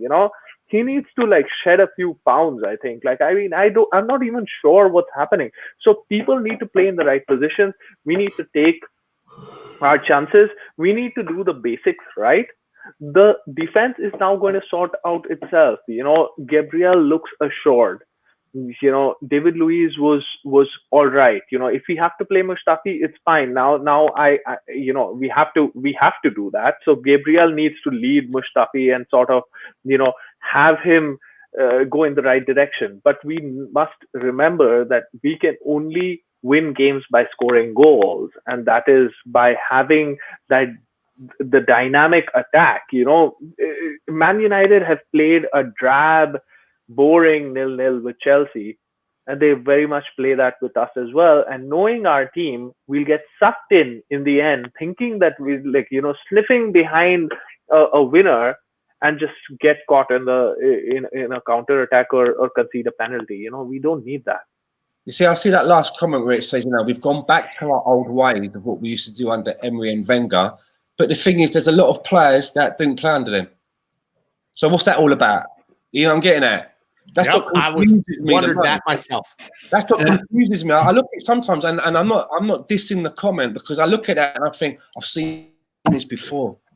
But then I think to myself, hold on a minute, look how many different players are in the team. There's a different goalkeeper, there's a different left back, there were 2 different central defenders. Yeah? We had a different person in midfield, 2 different people in midfield. We had a different person on the right wing. Saka wasn't in the team back then, really, so that's another person. A lot of different person, but you see the same like stain on the team, a certain revert back to this kind of play. So where does that come from? I think the utter silence from the other 3 of us.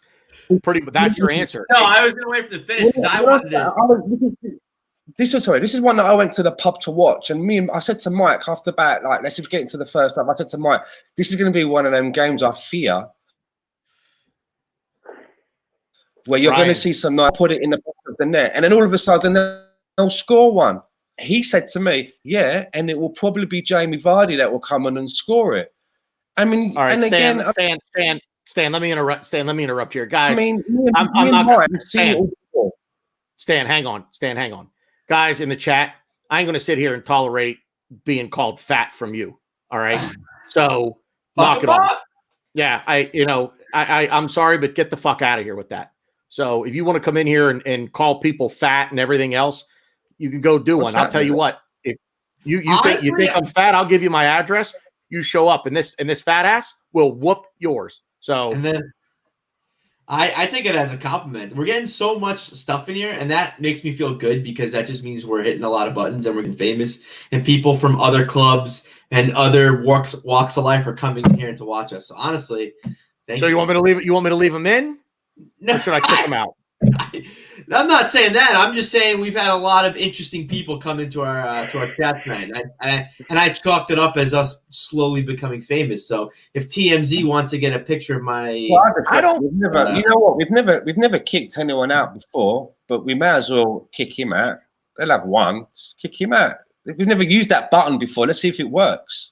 Yeah, right. I actually wanted to see if he'd apologize or actually have anything else to say. Who cares? On him. These people are sitting in their mom's and dad's basement, and nothing else better to do than to talk crap about people they don't know. Cool. Honestly, haters are your biggest fans, and I love it. And it makes me feel. You guys, I've talked about this guy on here before. Well, maybe with you, Ryan. I'm not sure if I've mentioned him to the other 2. There's a radio host here in Pittsburgh. His name's Mark Madden, and he's a big boy. He's a big boy. Used to be a pro wrestling commentator for WCW, and this is the kind of abuse he gets. He gets called fat all the time. So yeah, right, you're absolutely right. Hate ain't nothing but love wrapped in jealousy, baby. Yeah, maybe it was fat with a PH, as in like fat. Yeah, right. Yeah, right. There are guys some are ladies- H-walled. You There's guys some are ladies out there that would call me pretty hot and Do tempting. not say all that right? word anymore. I'm so old. I thought fat was to call me like PH, yo man. But no, But- maybe not. This is a training top. All right. This is a training top, and it's very snug fitting. I'm really mad. I was gonna engage Thomas Morgan's comment, and you had me looking at you all. I bought this shirt with the lumps already sewn into it. All right. I'll have you know. All right. Anyway, So Ryan. So do me a favor, bring up Tom's We've lost the comment plot. because I was. Do you have All Tom's right. comment or no? Yeah, give me. Because the only thing I will say is I kind of agree with it. The only part I don't agree with it, he said we were going back to Wenger and Emery's ways, and this is where I kind of disagree because I think we could have used a little bit of Wenger in this game. Because what was Wenger's game plan every game? He would tell his team, go out, express yourselves. He wasn't structured. He didn't really have a game plan. He put certain pieces out that will do the job. And then when we were losing, he would bring on forwards for left backs and put them in left back, but they would just go up and try to score goals. So the way I see it is I think what I'm saying is I think we kind of needed a little bit of, for like an Aubameyang, like kind of what I was saying earlier today, like an Aubameyang, like a Saka, maybe not so much Saka, but like an Aubameyang, like a Partey, go out and express yourself. We're losing, we're down 0-0, grab the game by the horns, and let's you gotta do something outside of what's being told and outside of the structure to win this game. And to double down on that, I think it was the Lone Star Londoner that said this early on in the podcast. And he says we don't have a leader on the field. Now, I think it could be a little concerning with a new manager having someone lead the team on the field and kind of be the field general. I think that could cause him and Arteta a problem, behind closed doors. But I do think we need something like that. I think we need someone on the field that could kind of, tell guys to pull them up by the bootstraps and kind of be like, hey, listen, we got to get this game. It's 0-0. We should have scored by now. Let's do this. Aubameyang's not the guy. He's not the guy that's going to say, hey, I say this to my friends, Aubameyang's the kind of guy where you're at a party and you're like, oh my God, he's so cool. And he offers you like a joint to smoke. And you're just like, oh my God, should I do it? Like, I don't know what to do. So you do it. And then you're drunk, you're high. And your mom's like, what have you been doing all night? It's 4:00 in the morning. You're walking home. Yeah. I don't know. I don't, and you have no response because you're just like, well, the coolest guy ever asked me to smoke a joint. And I don't know where I'm going with that story, by the way. What just happened? But my point is Aubameyang is like almost kind of what Stan was saying. Aubameyang is the cool guy in school. He's not the guy that's going to lead this team and I'm not saying give the team structure, but just kind of like pull more out of the team because it's tough for a manager to do it. I know a manager can do it. But to have somebody on the field kind of bossing you around, telling you what to do, which is, I hate to say this, kind of what a Xhaka does. I think we need a little bit of that to this team because I think they could have definitely helped on Sunday, for sure. Don't Rohan, smoke, Rohan, you want to jump in on it would take me a minute to scroll back up to Thomas's comment again, but if you want to kind of jump in on this. So the whole point of like he said, we needed a little bit of Wenger. We needed that expressiveness, and like Ray said, the shackles have been on. I did understand earlier that Lacazette had that responsibility to drop into midfield because we were just playing 2 in midfield. Now we've got 3 in midfield. There's no reason for our forward to drop back. Our forward should be in and around the box. This is what Giroud used to do very well. He would run only the breadth of the 18-yard box and sort of stay in the final third. And that is what Lacazette needs to do now, or whoever our forward is. We need to have players in the box. You've got one forward against 2 of their center backs. They're gonna get the best of you. You have to have 2v2 situations. You've got to, have that movement so that they don't know who you're picking on. And you've got to have that occasional runner from midfield getting behind the lines who just confuses the hell out of these players. This is how we scored in that game. Was it West Ham in which El Neni came in, dragged 3 players, and then he played it to Aubameyang, went out to Bellerin, he put the cross in, and Saka scored, right? Like, how did that happen? Everything happened by the OG Egyptian king, right? Like, I mean, that's how we scored that goal, and that's what was missing. There were 0 runners from midfield. I've not seen us score from midfield, or rather, I've barely seen us score from midfield in the past 2 seasons. Since Ramsey's gone, nobody scores from our midfield. Who do you think is going to score from our midfield? Right now, you can't think of anyone. Earlier, you would have always thought that Ramsey or someone like that is going to get a goal every 2 or 3 games.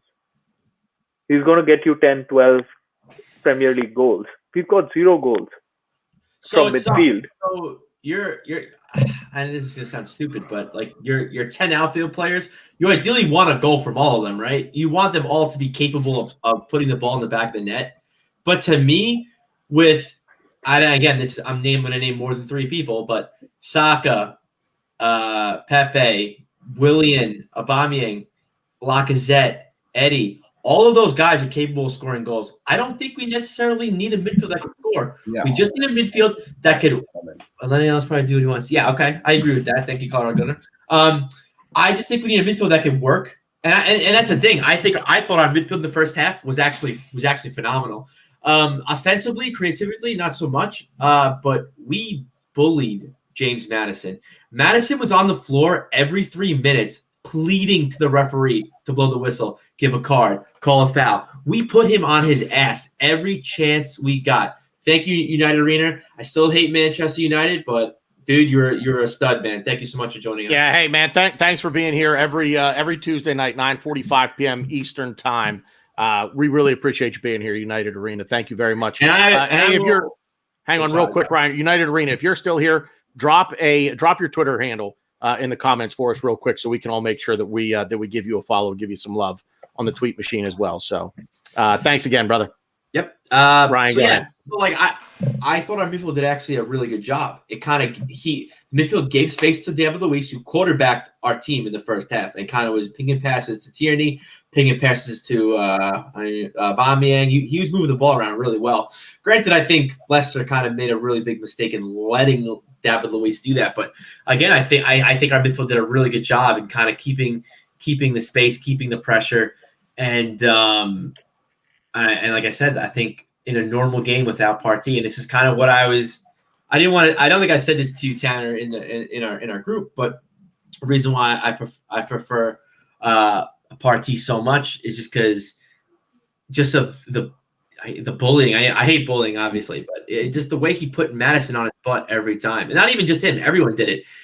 In a regular game, if we didn't have Partey, Maddison would have carved us open in the first half. He would have been dangerous. To be fair, they didn't really have a striker, so maybe not so much. But Maddison, like a Maddison or a Jack Grealish, those kind of players carve us open every time. But someone like a Partey kind of says, "Nah, you ain't doing that. Get out of here." He kind of bullies him. And seeing Maddison on his butt every 5 minutes was just honestly was phenomenal. And I kind of chalked it up to our midfield, even though I think Bellerin did it, Gabriel did it, David Luiz did it.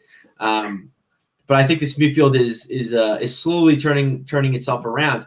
And to kind of go a little further, I prefer us kind of starting at, what's gonna start a good foundation for a house. That you start with you talk about building a house or building something. You start at the bottom, and the way you make a foundation for this team or for any football team, you got to start with the defense. You're not gonna recruit all world class strikers and forwards and then worry about the defense. You're gonna make sure the defense is nice and organized and structured and knows what they're doing and is solid. And then I think from there we can build on our offense. And to be fair, we have Aubameyang and kind of going. I'm jumping all over the place. I'm so sorry. To go back to what you said, Rohan, about how Aubameyang is a better left forward. I don't agree, and the reason you gave is because he scored. I agree. He scores goals. He can score goals from center back. He's that good. I think he can score goals from anywhere on the field. So I think Arteta kind of in a way knows that. So to put Aubameyang up there, Lacazette, who was scoring 3 goals in 3 games, Pepe, who has a nice shot, he could score from anywhere. Doesn't really trust him, but whatever. I don't think he's too concerned about our forwards. I think in his mind he thinks, well, Aubameyang can score from anywhere. He creates goals out of nothing, which he's done. So I think he's more worried about, securing the defense and slowly building up to that attack, which, we haven't done, and people aren't putting their chances away. And I think that comes down to Lacazette. And I do think Lacazette should probably take a seat for the next couple games, but that's, again, in my opinion. Yeah. You are really long-winded, by the way. It's in the blood, baby. The German blood. Fellas, anything else we want to cover? Stan, like I said, I know you had a bit of a list. I think we've kind of hit on most of your topics. Was there anything else you guys wanted to hit on? I would like. Go ahead. Sometimes I feel that, and not just with this manager, the previous one, the one before that, going back to Arsenal, that you can see sometimes, when a player's using a certain formation and they're playing a certain player in a certain position, that everyone can see it's not working, and the fans are all unanimously saying, just try this. Just try it. And I know that they see it. And sometimes I feel like the manager will see something and it's like they become really stubborn. And it's almost like, well, if I do that, this is just my opinion. And a lot of people probably won't agree. It just makes me think that they think, well, if I do that, I'm just bowing and agreeing to the fans. And I've thought that about a lot of the last few managers that we've had. And for me, sometimes Mikel Arteta, he almost seems to reinforce that thought with me, because it just seems like he is going to fucking do every single thing that he can before he will give Aubameyang a run of games through the middle. That just seems to be the last fucking thing. If he's got a notepad or a pad of stuff, that is right at the end.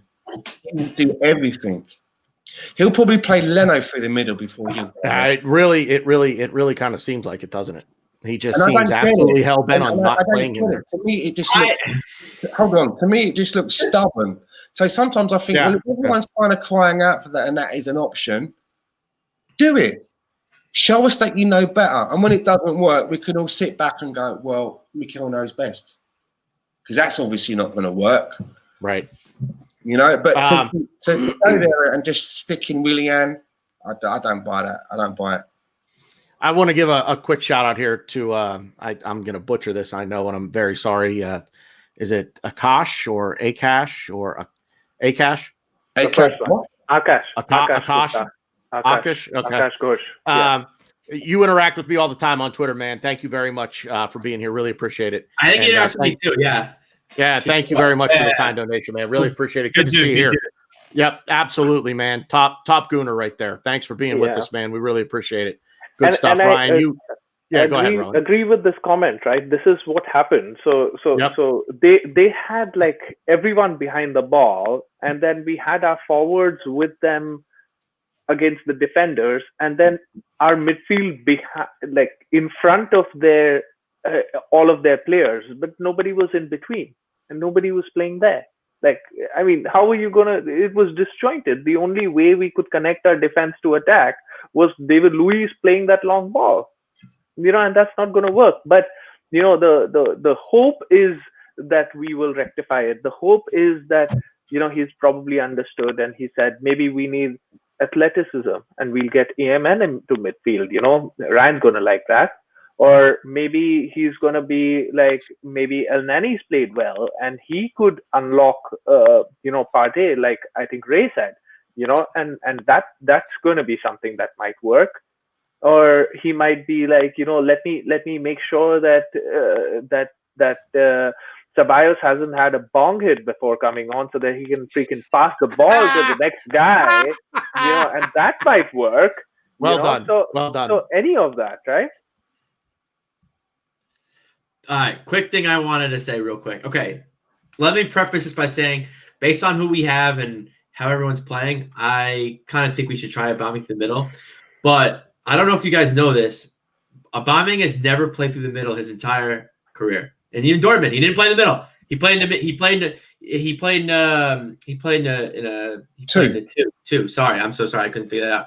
And then when he didn't, he played on the right. He played on the left. He never played through the middle. He's never played through that. I don't know why people have this fascination of, we got to play through the middle. He's played through the middle. Blah, blah, blah. He's never played through the middle. Why start now? But again, based on everyone's form, based on everyone's playing, I think I don't think we have any other choice. I think we have to at this point.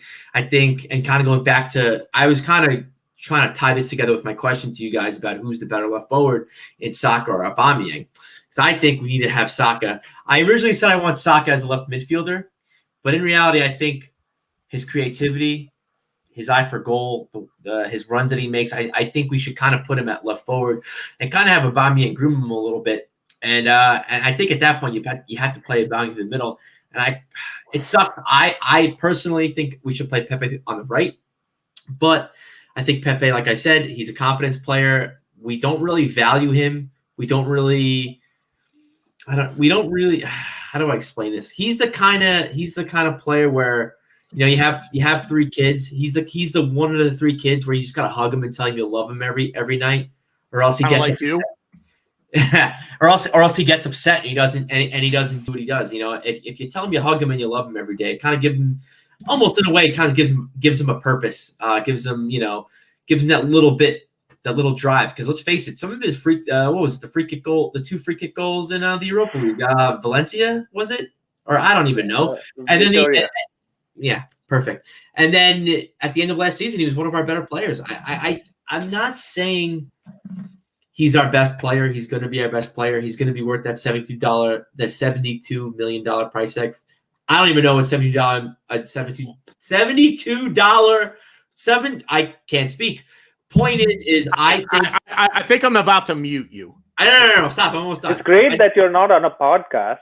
I've had one too many beers. But my point is I think Pepe needs to be called a little bit and being told, hey, we need you. You're important to this team, because he shows that bit of brilliance, and I think we need to harness that. And on top of that, if I told you, hey, we're going to bring a 32-year-old player in, he was in one of the top teams in the Premier League, and on his team, he was the most creative player, and you're going to get him for free.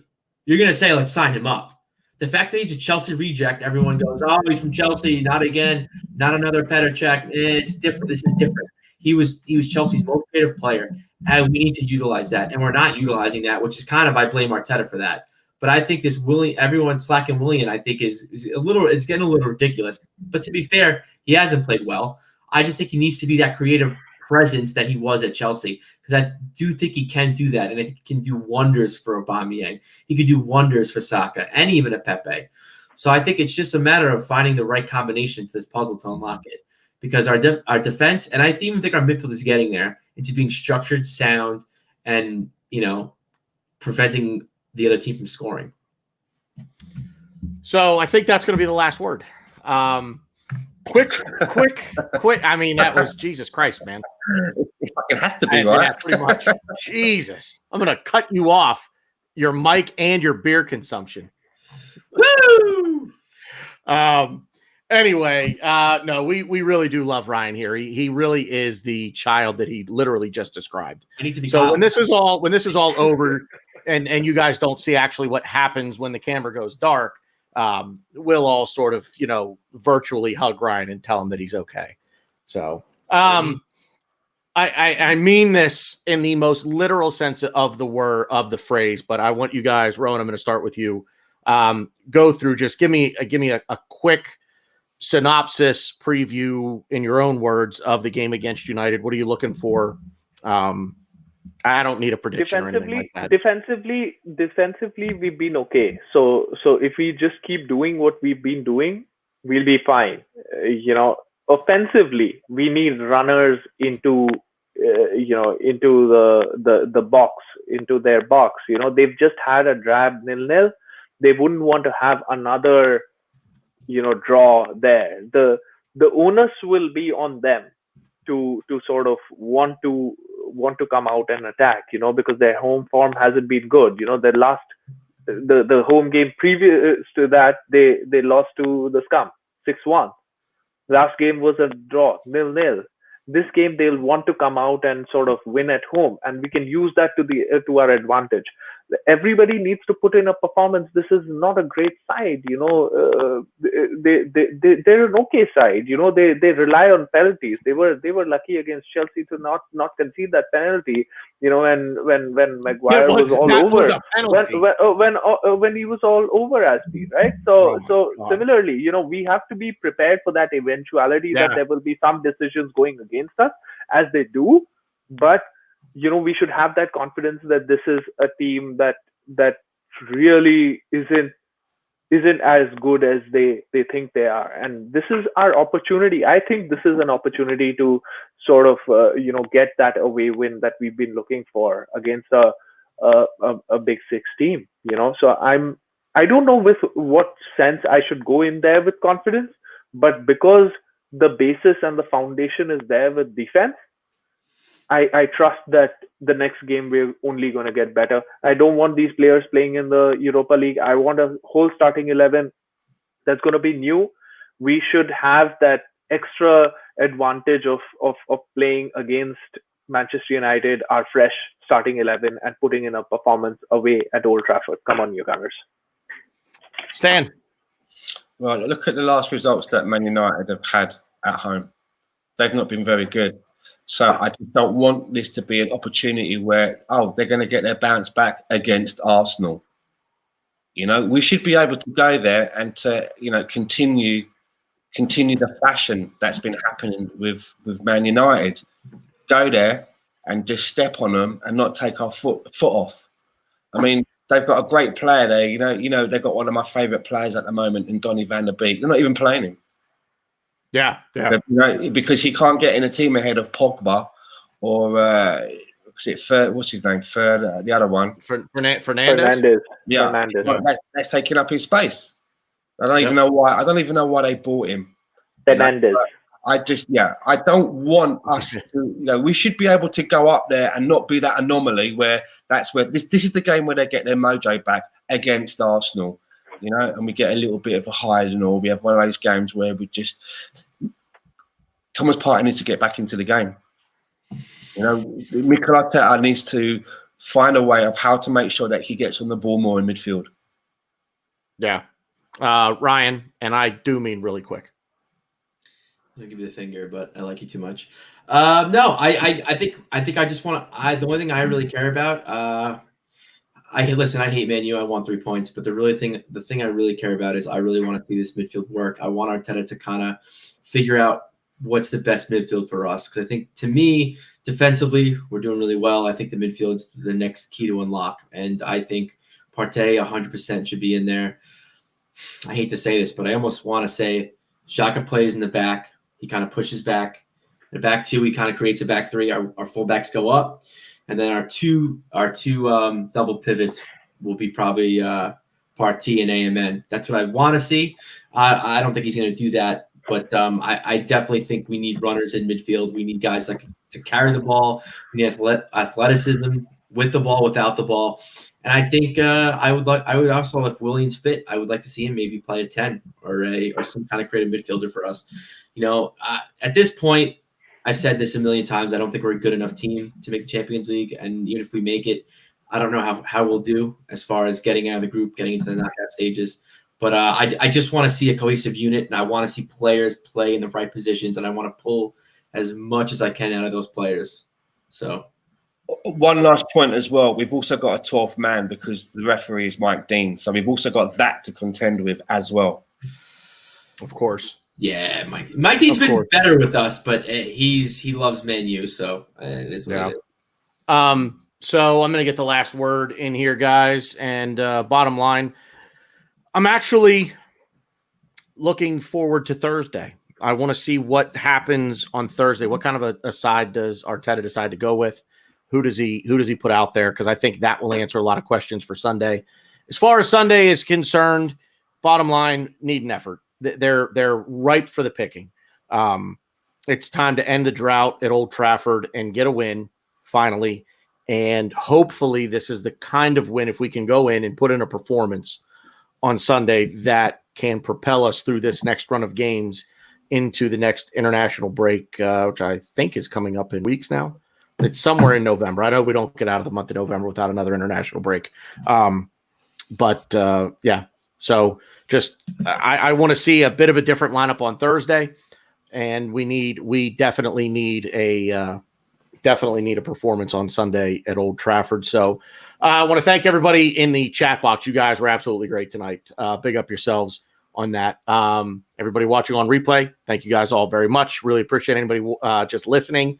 Audio wise, you guys are great as well. Thank you all so much. You guys make the show what it is. Obviously, without you guys, we're just four dudes sitting around chatting Arsenal with no real goal in mind other than just getting things off our chest, which pretty much what we do here anyway. But thanks for listening. Thanks for watching. Even though I'm fat, I have a great beard and a fantastic dad bod. So appreciate it, guys. Like I said, we really appreciate you being here. Check out the links in the description below. That's it for us. Come on, you Gunners.